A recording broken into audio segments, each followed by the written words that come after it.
سنن نسائی الکبرا کے اندر حدیث موجود ہے، المستدرک للحاکم کے اندر موجود ہے، مسند امام احمد میں موجود ہے کہ اللہ کے محبوب صلی اللہ علیہ وآلہ وسلم ایک دفعہ اپنی زوجہ محترمہ کے گھر سے نکلے اور آپ کی جوتی راستے میں ٹوٹ گئی، تو آپ نے وہ اپنی جوتی اتار کے مولا علی کو دی گانٹھنے کے لیے، تو سیدنا علی وہیں پہ بیٹھ کے اس جوتی کو گانٹھنا شروع کر دیا۔ نبی علیہ السلام تھوڑی دیر تو چلے، پھر آپ سائڈ پہ رک گئے سیدنا علی کے انتظار کے لیے،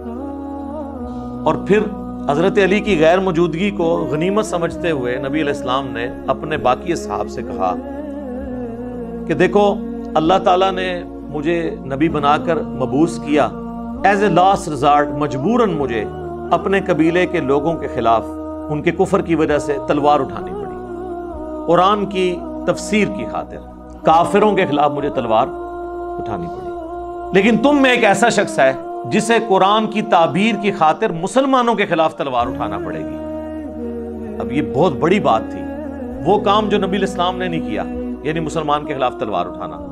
لیکن آن دا بہاف آف پرافٹ حضور کے بعد وہ کام کسی اور نے کرنا تھا۔ تو سیدنا ابو بکر نے کہا یا رسول اللہ کیا وہ شخص میں ہوں گا؟ آپ نے فرمایا لا۔ نبی علیہ السلام کی مبارک زندگی میں یہ لفظ زبان پہ آتا ہی نہیں تھا، لا، نہ آپ کی زبان پہ ہے ہی نہیں تھی، اس اعتبار سے کہ کوئی شخص آپ سے مانگے اور آپ اس کو انکار کر دیں، اس لیے اب لا کا لفظ استعمال ہی نہیں کرتے تھے۔ سیدنا عمر نے کہا انا یا رسول اللہ، یا رسول اللہ میں ہوں وہ شخص جو مسلمانوں کے خلاف قتال کرے گا قرآن کو منوانے کے لیے، جس کا ذکر سورۃ الحجرات میں ہے، اگر مسلمانوں کا کوئی گروہ باغی ہو جائے تو اس سے قتال کرو یہاں تک کہ وہ توبہ پہ آمادہ ہو۔ تو اس آیت کی پریکٹیکل تفسیر کیا میں نے ماننا ہے؟ تو سیدنا عمر کے سوال پہ نبی علیہ السلام نے فرمایا لا، نہیں،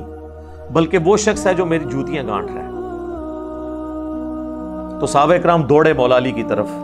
اور انہیں جا کے بتایا کہ اتنی بڑی بشارت آپ کے لیے کہ آپ نے نبی علیہ السلام کے بہاف پہ مسلمانوں کے خلاف تلوار اٹھانی ہے، ان کا قبلہ درست کرنے کے لیے، جس طرح نبی علیہ السلام نے ایز اے لاسٹ ریزارٹ کافروں کے خلاف تلوار اٹھائی۔ تو سیدنا علی مسکرا پڑے، صحابہ کہتے ہیں ہم سمجھ گئے کہ حضرت علی کو یہ بات پہلے سے معلوم تھی، آپ کا جو فیس ایکسپریشن تھا وہ یہ بتا رہا تھا کہ آپ کو یہ بات پہلے سے معلوم تھی۔ اب یہ حدیث ان کے گلے کا کانٹا ہے، کن کا؟ جو کہتے ہیں ایک دوسرے کے پیچھے نماز نہیں ہوتی، کیونکہ جب ہم کہتے ہیں نا خوارج کی بات کرتے ہیں نا ان سے، تو کہتے ہیں نہیں خوارج تو کافر ہیں، ان کی مثالیں نہ آپ دیں، ان کو تو کہتے ہی خارجی ہیں۔ لیکن جب یہ حدیث آتی ہے اور ہم کہتے ہیں یہ سیدنا علی نے کن مسلمانوں کے خلاف تلوار اٹھائی؟ جنگ جمل والوں کے خلاف، بلکہ مجبوراً اٹھائی، تلوار تو انہوں نے اٹھا لی تھی، ظاہر ریٹ آف دی گورنمنٹ کو چیلنج کیا تو پھر ریٹ آف دا گورنمنٹ تو اسٹیبلش کرنی تھی سیدنا علی نے، اسی وجہ سے مجبوراً ان کو اپنا دارالخلافہ کوفے شفٹ کرنا پڑا مدینہ شریف سے،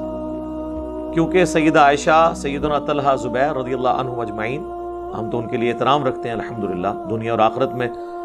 اللہ کے مقرب لوگوں میں سے ہوں، ان کی غلطیوں پر ان کی نیکیاں بھاری ہیں الحمدللہ۔ اب ریٹ آف دا گورنمنٹ کے لیے بجائے دھرنا جو ہے وہ مدینہ شریف میں آ کے دینے کے، جہاں پہ خلیفۃ المسلمین بیٹھے تھے، انہوں نے جا کے کوفے پہ خود چڑھائی کرنا شروع کر دی، تو پھر سیدنا علی کو مجبوراً یہاں سے نکل کے عراق جانا پڑا۔ جب ہم یہ بات کرتے ہیں کہ میرے بھائی یہ دیکھیں یہ سارے معاملات، اب تو محرم کا مہینہ بھی آنے لگا ہے تو مجھے بائی چانس یہ باتیں ذہن میں آنا شروع ہو جاتی ہیں، لیکن اس سے جڑی ہوئی ہیں۔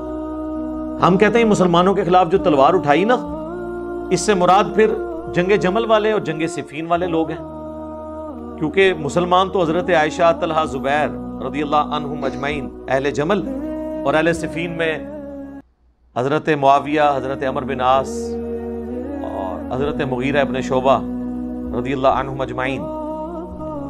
یہ ہیں۔ وہ کہتے ہیں نہیں یہ مراد نہیں ہے، ان سے مراد خوارج ہیں،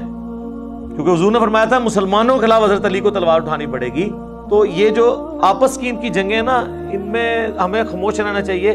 یہ حضرت علی نے ان کے خلاف جو تلوار اٹھائی نا، اس مسئلے کو ڈسکس نہ کریں۔ یہ جو حضور نے کہا تھا نا کہ نبی علیہ السلام کی ڈیوٹی پوری کریں گے حضرت علی، اب یہاں ماننا پڑ جائے کہ حضرت علی نے جنگ صفین اور جمل رسول اللہ کی ڈیوٹی پوری کی ہے، تو پھر ان کی پوری ناسبیت دھڑام سے نیچے آ جاتی ہے۔ تو پھر وہاں کہتے ہیں نہیں یہ جو کہا گیا نا مسلمانوں کے خلاف تلوار اٹھانی پڑے گی، اس سے مراد خارجی ہیں، تو سر پھر خوارج کو آپ مسلمان مان لیا۔ اگر خارجی مسلمان ہے تو بریلوی دیوبندی اہل حدیث شیعہ کیوں نہیں مسلمان؟ حالانکہ خارجی جو ہیں وہ صحابہ کو کافر کہتے تھے. تو آج اگر کوئی کہتا ہے جی فلاں کافر فلاں کافر، اس کی بنیاد پہ آپ اسے کافر نہیں کہیں گے، لیکن اس کی اصلاح ضرور کریں گے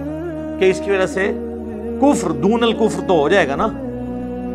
یعنی کفر لوٹ آتا ہے جو بندہ ناحق کسی کو کافر کہتا ہے، لیکن اس کے پیچھے بھی پھر پوری وہ ایک شرائط ہے، ایک معاملہ زیادہ ہے. تو میں نے آپ کو بتایا کہ صحابہ کرام میں اتنی ٹالرنس تھی.